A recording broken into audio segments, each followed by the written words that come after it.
Welcome to the top 10 most pulled comics for June 26, 2024. I'm back, Mike Spider Slayer. Guys, welcome back to Comic Book Corner 2.0. If you love me helping you make decisions on what comic books to buy, guys, you came to the right place. You hit that subscribe button. Also, this information is provided by leagueofcomicgeeks.com. This is not definitive sales. I'll say that each and every week this video comes out.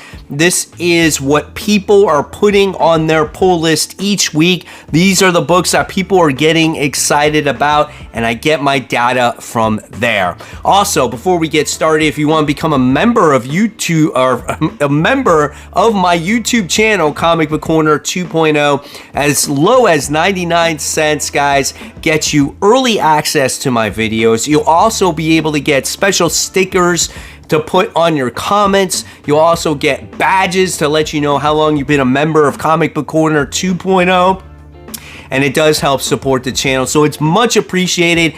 But guys, I love you all, so thank you all so much for just even commenting, putting a thumbs up, all that great stuff. So with that being said, let's get started with this week's most pulled comic books. So I'm not gonna lie, I feel a little rusty doing some videos, man. I've done one video in like 8 or 9 days. It's kind of awkward. But anyway, we always do 5 books that are on the outside looking in, right? Maybe they can crack the top 10 once again, but I feel like this title has dropped a little bit. This is the Department of Truth. This is issue 23. It's a new story arc, guys. It's a 32-page comic for the price of $4. This book has 3,508 pulls. Not too bad for a lower number book here. It's written by James Tynion IV, and the art is done by Martin Simmons. Is it me, or does this book seem like it's been a while since it's been out? And I want to know in the comments below, are you guys still enjoying the Department of Truth? Our second book that's on the outside looking in, and I feel like this has dropped, it's Blood Hunt Red Band Edition. This is issue 4. This is a 36-page comic for the price of $6. Remember, this is the rated R version, the poly-bagged version. It's a $6 comic. This has 3,589 pulls. It's written by Jed MacKay. The artwork is gorgeous by Pepe Larraz. I do like the differences in the comic book, but I feel like people are either buying one or the other. And for the past couple of times I've done most pulled comics, they've been right next to each other, and this time around you're going to see that it's not quite there. But I want to know if you guys are enjoying this event, or are you enjoying the tie-ins more? I feel like some of the tie-in books offer more meat to this story than the actual main event. I'm really curious to hear what you guys think of Blood Hunt in the comments below.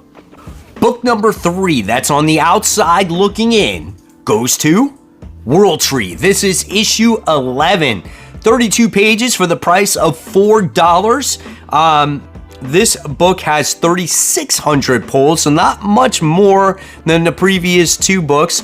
Also written by James Tynion IV. The artist is done by Fernando Blanco. I feel like this book has dropped a little bit on people's radar. I don't know if it's because it took that break after issue 6 or 7, whatever it was. It took a while to come out, or maybe people just got bored of the story. But if you're still reading this one, just like Department of Truth, let me know in the comments below, do you still find this to be an enjoyable story? The 4th book that's on the outside looking in goes to Blood Hunt. This is issue 4. This is the regular edition, like I said, guys. 28 pages, $5. People think that it's better just to get the cheaper version because there's not that much difference between the polybagged and the regular edition. You pretty much get the same story, right? This one has 3,621 pulls. Same thing like I said before. Jed MacKay, Pepe Larraz, pretty good team.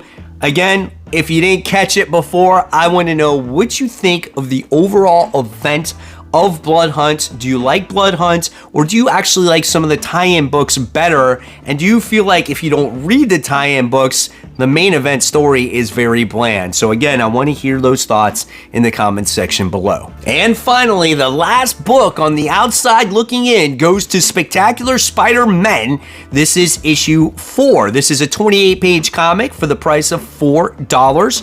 This book has 3,862 pulls. This one is written by Greg Wiseman, and the art is done by Herberto Ramos, which the artwork is absolutely gorgeous. I feel like this title does have some strong potential, but we're doing this whole back and forth. What's reality? What's not reality? It's a little bit confusing. They almost do it too much to the point where the reader is very confused, right?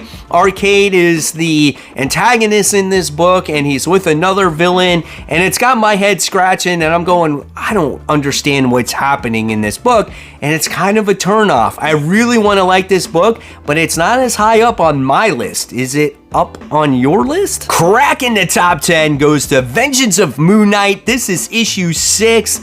This is a Blood Hunt tie-in. I feel like this book has been pretty good as it ties into the event. It actually kicked off the event in very many ways, right? The legacy numbering here is 236. It's a $5 comic book. When it comes to the pulls on this one, it breaks the 4,000 mark. It's 4,086 pulls. Like I said, if you want a little bit more meat to your Blood Hunt story, check this one out. It's written by Jed MacKay, of course, and the art is done by Dave Pramack. This book overall has been pretty solid. If you don't want to spend any money on Blood Hunt tie-ins, then you're going to want to wait until the event is over to jump on this title once again. Number 9 this week, and I feel like this book is dropping. This used to be a top 5 book all day. And this is The Flash. This is issue 10. This has 32 pages for the price of $4. Wally West's family is his only hope. I don't know what's going on in The Flash. I haven't read it since issue 2. If you guys are still reading it, that's great. This book has 4,241 pulls, written by Simon Spurrier. The artist is done by Ramon Perez. So yeah, this is one of those books that when it was relaunched after Jeremy Adams left, I tried it, I didn't like it. So until we get the new creative team on this book once again, I probably won't try it until it relaunches. Number 8 goes to an Energon Universe comic book, and this is Void Rivals. This is issue 10, as this one is climbing up the list now. And this one has 32 pages for the price of $4. We were introduced to a new Autobot in the Energon universe in the last issue, and they're still trying to get out of the wastelands. And this has been a really fun read. This book has 4,491 pulls. It's written by Robert Kirkman, and the art is done by Lorenzo Di Felici. Now, I want to know in the comments below, what is your favorite Energon book? Or let's make it a little bit more challenging. Let me know, rank it in the comments below from worst to first. What is your favorite Energon book? And I'm curious to hear what you guys think about Destro and Scarlet and all the other ones that came out. So yeah, put it down there, guys. I am surprised at number 7 that this book is so high on the list. This goes to Daredevil. This is issue 10. The legacy numbering here is 672, 28 pages for the price of $5. You guys are probably diehard Daredevil fans. You got that John Romita Jr. cover art there for the main cover. This book has 4,954 pulls.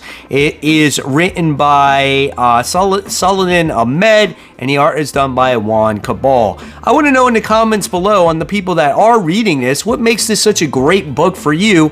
And if you didn't read it, or if you did and you dropped it, I want to know why you dropped it. Right on the cusp of the top 5 at number 6, we have Green Arrow. This is issue 13. This is 32 pages for the price of $4. This book has been pretty good. It's got 5,132 pulls. It's written by Joshua Williamson.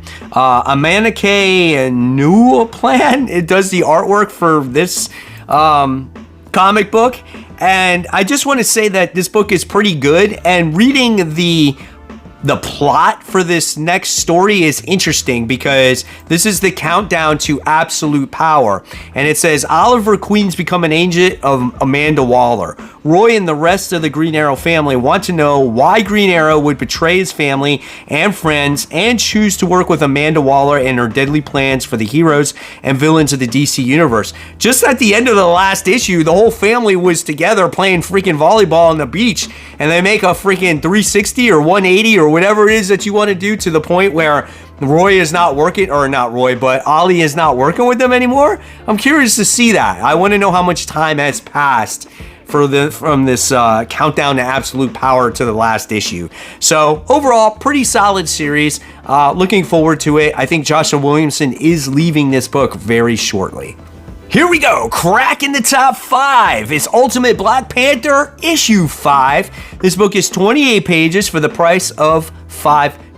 This book has 5,570 pulls attached to it, okay?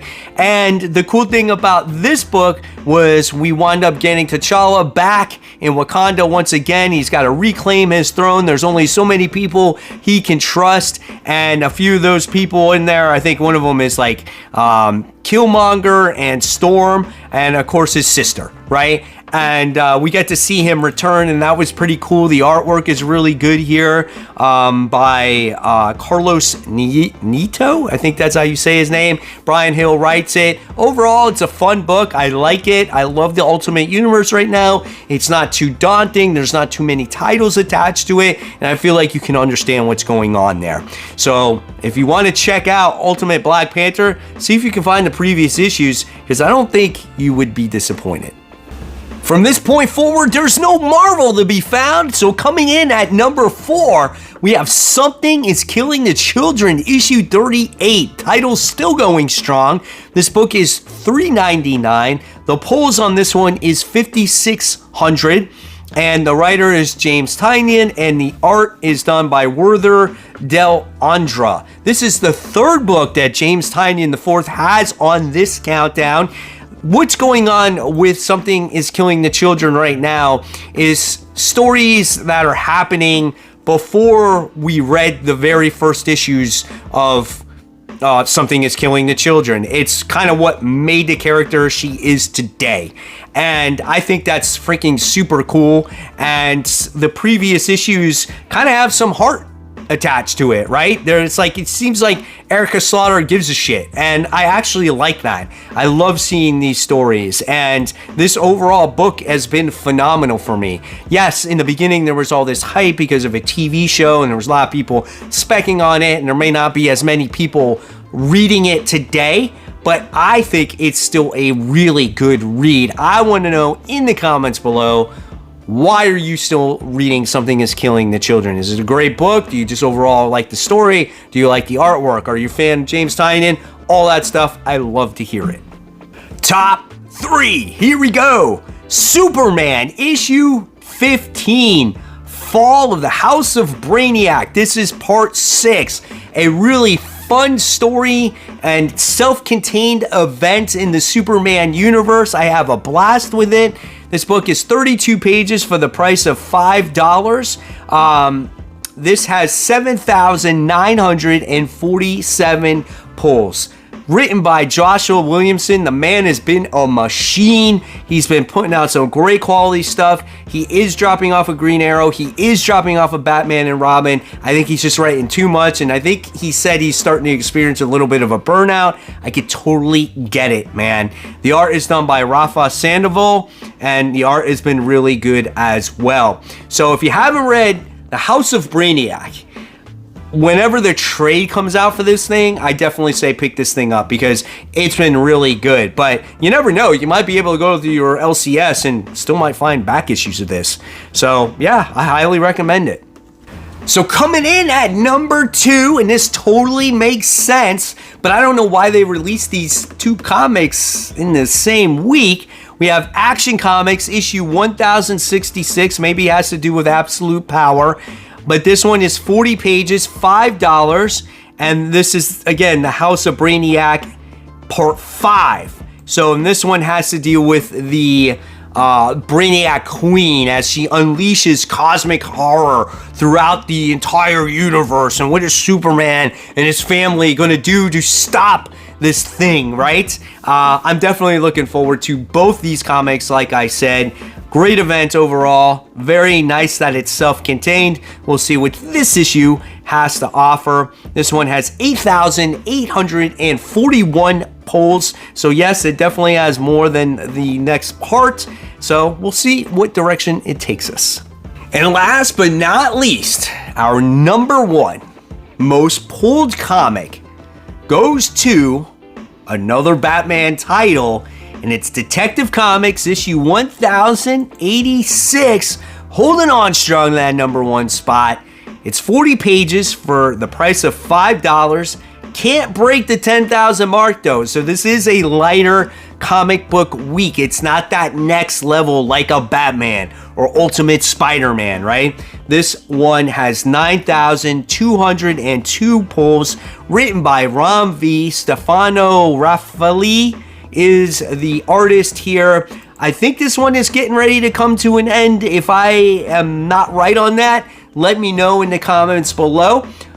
If this is ending, I want to know who the possible next writer could be on this comic book.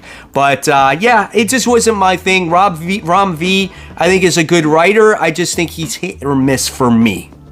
So there you have it, webheads. The first video back from my vacation. Hopefully you enjoyed it.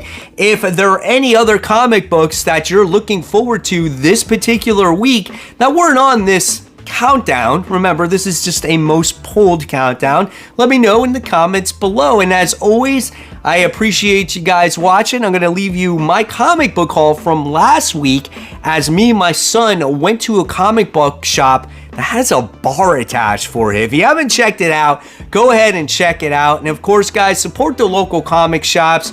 Keep buying, keep collecting, but always remember to read those comics. Guys, I'll see you on New Comic Book Day. Take care. I'll see you soon. Bye.